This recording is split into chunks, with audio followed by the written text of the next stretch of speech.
Hello friends, स्वागत है आपका गुनगुन की फैमिली में। और मैं हूं भारती। मैं मुंबई में रहती हूं और टीचर की तैयारी कर रही हूं। अभी मैं बिहार से हूं और मेरे बारे में आपको और भी बहुत सारी वीडियोस देखने को मिल जाएगी, तो आप ज़रूर चेक कीजिएगा। मेरे 2 बच्चे हैं और अभी मेरा बाबू 8 महीने का है, वो सोया हुआ है, तो मैं ये वीडियो शूट कर रही हूँ। और आज मैं डेली का, जैसा कि आपको पता है, मैं वीडियोज़ और जो व्लॉग है वो बनाती हूँ। अपना स्टडी कैसे कर रही हूँ, वो अपना जर्नी आप सबके साथ शेयर करती हूँ यूट्यूब पे। तो वो चीज़ें आज मैं नहीं कर पाई हूँ, तो आज मैंने सोचा आप सबसे बात ही कर लेते हैं। तो आज मैं आप सभी को ये बताने वाली हूँ कि सीटेट का फॉर्म आ गया है और सभी लोगों ने भर भी दिया होगा, तो उसको कैसे तैयारी करना है। मैं भी सीटेट की ही एस्पिरेंट हूँ, तो उसी की मैं तैयारी कर रही हूँ। तो उसके लिए मैं जो मेरे पिछले जो व्यूअर होंगे उनको पता होगा, मैं सीडीपी पढ़ रही थी और जो मेरा बायोलॉजी का बुक है वो मैं पढ़ रही थी। एनसीईआरटी का वो कंबाइंड बुक है, उसमें फिजिक्स केमिस्ट्री बायोलॉजी तीनों है, तो मैं वही पढ़ रही थी। तो मेरा वहाँ से बायोलॉजी ऑलमोस्ट कंप्लीट हो गया है और सीडीपी भी हाफ कंप्लीट हो गया है, वो तो मैं कर ही रही हूँ। और उसके बाद मैं जो अपनी पढ़ाई का रूटीन मतलब अपने लिए जो मैं बना रही हूँ वो मैं आप सबके साथ शेयर कर रही हूँ। जो अगर आप भी फॉलो करेंगे, जो मेरी तरह मॉम है, जो मतलब हाउसवाइफ है, उनके लिए तो देखिए आप अपने तरीके से अपना रूटीन बनाइएगा, क्योंकि सेम रूटीन तो हो ही नहीं सकता। आपके अलग रूटीन होंगे, हमारे अलग हैं, लेकिन हाँ, हमारे एक टाइम टेबल से पढ़ाई नहीं हो सकती है, लेकिन हमें टुकड़ों टुकड़ों में ही बांट करके और हमें अपने हिसाब से रूटीन बना करके पढ़ना पड़ेगा, क्योंकि समय बहुत ही कम है। 3-3.5 महीना हमारे पास टाइम है और 7 जुलाई को एग्ज़ाम होने वाले हैं, जैसे कि आप सब जानते हैं। तो मैं अपना रूटीन इस तरीके से बना रही हूँ कि जैसे देखिए, एनसीईआरटी पढ़ना तो एकदम ही मस्ट है, उसको फॉर ग्रांटेड नहीं लेना है, उसे ज़रूर पढ़ना है। और जैसे एनसीईआरटी का जो बुक नहीं खरीदना चाहते हैं तो वो एनसीईआरटी का ऐप डाउनलोड कर सकते हैं। एनसीईआरटी समाधान और बुक का एक ऐप है, जो कि मैंने पहले भी बताया हुआ है, तो वो वीडियो आप देख लीजिएगा। और नहीं तो आप वहाँ से सर्च करके डाउनलोड कर सकते हैं। उसमें आपको बुक आप मोबाइल से पढ़ सकते हैं, तो अगर आप कंफर्ट हैं तो पढ़ लीजिए, नहीं तो आप फिर बुक मंगा लीजिए। मैंने बुक दुकान से इजीली अवेलेबल हो जाएगा, किसी भी दुकान से आप ले सकते हैं। तो एनसीईआरटी का बुक आप मैथ साइंस से हैं तो भी ले लीजिए, आप सोशल साइंस से हैं तो भी ले लीजिए, ज़रूर ले लीजिए, क्योंकि वो पढ़ना बिल्कुल बहुत ज़रूरी है। तो वो मैं पढ़ूंगी दिन में, जैसा मैं बता रही हूँ। जैसे मेरे बच्चे सोते हैं उस हिसाब से मैं लिखने का काम नहीं कर पाती हूँ दिन में, तो इधर उधर भी ध्यान रहता है, तो मैं पढ़ाई तो ज़रूर कर लूँगी। तो एक महीने में मैंने ये टारगेट सोचा है कि मैं अपने एनसीईआरटी के जितने भी बुक हैं उनको अच्छे से 6 to 8 सेकेंड पेपर मुझे देना है। तो मैंने बीएड किया है और मुझे सेकेंड पेपर देना है, पेपर 2। तो उसके लिए और यही आप मतलब साइंस और सोशल साइंस के लिए भी मतलब यही रूल अपनाइएगा।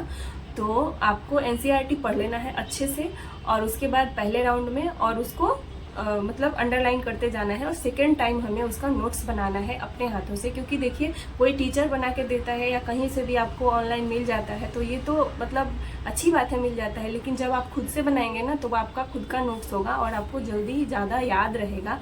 और कई चीज़ें हमें बोल के पढ़ने से नहीं, लिखने से याद होती हैं। तो ये सारी चीज़ें हैं। और सबसे पहली बात जो बहुत ही ज़्यादा इम्पोर्टेंट है कि यही गलती हर लोग कर लेते हैं, बहुत लोगों से हो ही जाती है। पहले तो जितना भी मतलब टॉपिक है ना इस सिलेबस का, सीटेट के लिए जो भी नोटिफिकेशन में दिया हुआ है, वो सिलेबस को आप नोट डाउन करिए। मैंने भी वही किया है, मैं मतलब कम्युनिटी पे पोस्ट भी किया था, तो उसको नोट डाउन करिए। और टॉपिक वाइज आपको पता होगा कि हमें क्या पढ़ना है, तो उस हिसाब से हम अपना पढ़ाई कर लेंगे।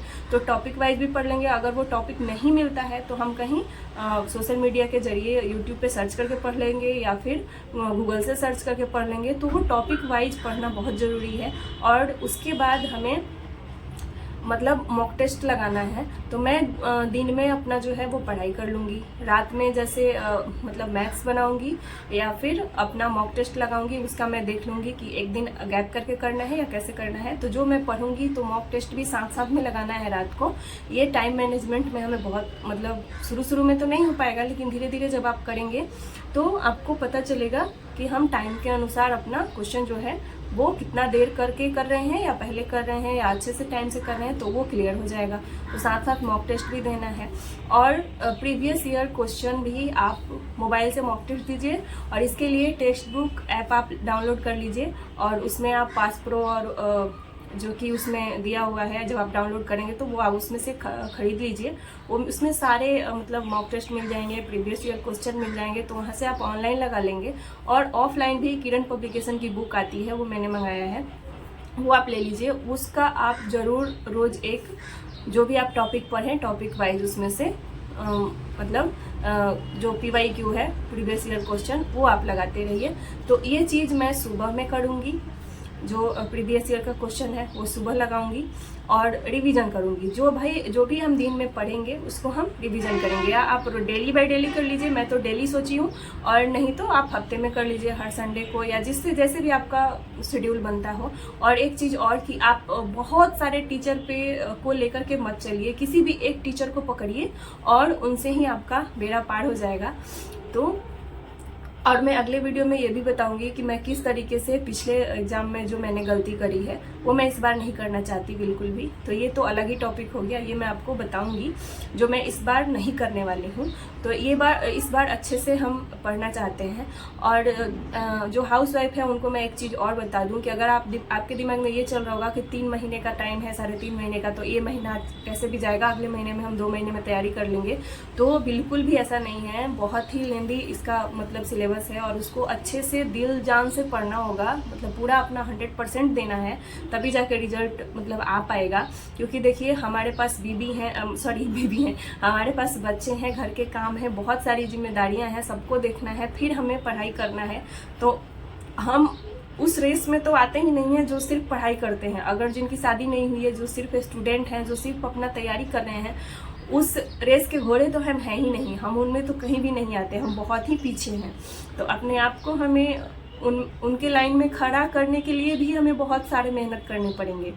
तो उस हिसाब से हमें अपना शेड्यूल के हिसाब से, अपने कंफर्ट के हिसाब से, अपने बच्चों के हिसाब से अपना रूटीन बनाना है और अपने आप को उस परीक्षा के लिए तैयार करना है। तो बस इतना ही करना है कि आपको बुक पढ़ना है NCERT का, प्लस आपको टॉपिक वाइज लिख लेना है, बुक पढ़ना है, प्रीवियस ईयर क्वेश्चन लगाना है और मॉक टेस्ट करना है। और जो CDP का है वो आप हिमांशी मैम के साथ पढ़ सकते हैं या फिर सचिन सर के साथ पढ़ सकते हैं। हिमांशी मैम अंग्रेजी और हिंदी दोनों मिक्स करके पढ़ाती हैं और ये सचिन सर सिर्फ हिंदी पढ़ाते हैं। तो आपको जिस हिसाब से आपको अच्छा लगे। और अगर आपको बैच भी लेने हैं तो अभी बैच कहीं भी नहीं शुरू होने वाला है, आई थिंक 15-20 मार्च के बाद ही शुरू होगा। तो अगर टॉपिक वाइज पढ़ना है तो आप किसी भी टीचर का मतलब यूट्यूब पे सर्च करेंगे तो आपको टॉपिक वाइज मिल जाएगा, तो आप उनसे मतलब सेटिस्फाइड हो जाएंगे उनके लेक्चर से। लेकिन अगर कहीं नहीं होते हैं तो ही आप दूसरे, तीसरे, चौथे टीचर को ढूंढिए, नहीं तो आप किसी एक टीचर को पकड़िए और उसी से अच्छे से उनसे ही पढ़िए। बस सभी का बताने का तरीका, स्टाइल अलग अलग होगा, बाकी जो उसका कंटेंट है सब लोग वही बताते हैं और टॉपिक जो रहता है वहीं से वो पढ़ाते हैं, कहीं भी इधर उधर नहीं भटकते। तो उसी हिसाब से हमें पढ़ना है। जैसे भी जो भी आपको तैयारी करने का मन हो, आपको बैच लेने का मन हो, आप वो भी ले सकते हैं, लेकिन बैच के भरोसे हमें नहीं बैठना है। हमें खुद का तैयारी, खुद सेल्फ डिपेंडेंट होकर के अपनी मेहनत से, अपने लगन से करना होगा, तभी जाके हम पास हो पाएंगे अच्छे नंबर से। मतलब टीचर के भरोसे नहीं कि उन्होंने मतलब मैंने बैच ले लिया है तो आंख बंद करके अब हम बैच ही पढ़ेंगे, ऐसा नहीं है। आप एक बार NCERT जरूर पढ़ाइए। वो लोग तो ये बोलते ही हैं कि आपको पढ़ने की कहीं ज़रूरत नहीं है, आपको NCERT पढ़ने की ज़रूरत नहीं है, लेकिन मैं जैसा सोचती हूँ, मेरे हिसाब से NCERT जरूर पढ़ना चाहिए और खुद से नोट्स बनाना चाहिए। इससे बहुत ही ज़्यादा बेनिफिट होगा और बातें दिमाग में बहुत जल्दी घुस जाएंगी और याद भी रहेगा। तो ये था आज का वीडियो। कैसा लगा ज़रूर बताइएगा कमेंट्स में, और कितने लोग मेरे साथ तैयारी कर रहे हैं। तो मैं अपना जो मेरा जो चैलेंज था, मैंने आपको जो टारगेट दिया था खुद को, वो मैंने 7 दिन का दिया था, लेट नाइट का 12 से 2, जो कि मेरा बहुत ही अच्छे से कंप्लीट हो गया। तो उसके लिए मैं बहुत खुश हूँ। मैं अपने को शाबाशी देती हूँ कि मैंने कर लिया है। और अब मैं 21 दिन का कर रही हूँ वो मैं सुबह उठ के पढ़ने की कोशिश करूँगी, क्योंकि सुबह में जो पढ़ाई होती है बहुत ही अच्छे से हो जाती है। और रिवीजन के लिए मेरे पास टाइम नहीं बच रहा था दिन में, तो मुझे तो उठना ही है। पहले तो मैं सोच रही थी कि नहीं हो पाएगा, लेकिन मैं किसी तरीके से सुबह में उठ करके और अपना रिवीजन करूँगी, क्योंकि मेरे पास 24 घंटे में और दूसरा कोई टाइम बच नहीं रहा है। तो आप सब भी अपने हिसाब से देख लीजिएगा। तो मिलते हैं अगले वीडियो ब्लॉग के साथ। Bye bye, thanks for watching.